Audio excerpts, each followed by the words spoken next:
హైదరాబాద్లో నకిలీ యాపిల్ ఉత్పత్తుల దందా గుట్టురట్టయింది. అసలైన వాటిని పోలిన నకిలీ వస్తువులను తక్కువ ధరకే అమ్ముతూ కోట్లు కొల్లగొడుతున్నారు.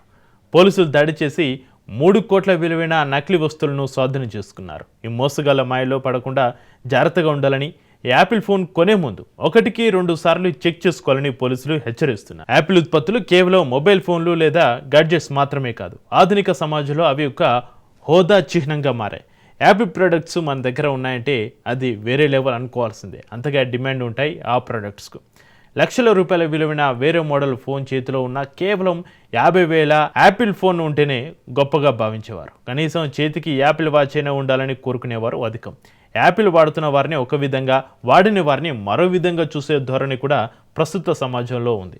ఈ విధమైన యాపిల్ అభిమానుల బలహీనతను ఆసరాగా చేసుకుని ఒక మోసగాళ్ల ముఠ చౌక ధరకే యాపిల్ ఉత్పత్తులు అంటూ ఆకర్షించి నకిలీ వస్తువులను అమ్మి కోట్లలో దండుకుంటున్నారు. తాజాగా హైదరాబాద్లో ఒక ఘటన వెలుగు చూస్తుంది.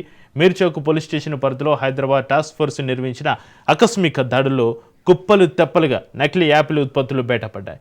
పోలీసుల అంచనా ప్రకారం సుమారు 3 కోట్ల విలువైన నకిలీ వస్తువులను స్వాధీనం చేసుకున్నారు. ఈ మోసగాళ్లు నకిలీ ఉత్పత్తులపై యాపిల్ స్టిక్కర్లను అతికించి చూసేందుకు అచ్చం అసలైన యాపిల్ ఉత్పత్తి అనిపించేలా నమ్మబలికారు. అంతేకాకుండా ఆఫర్లో తక్కువ ధరకే అమ్ముతున్నామని నమ్మించి అమాయక ప్రజలను బురిడి కొట్టించారు.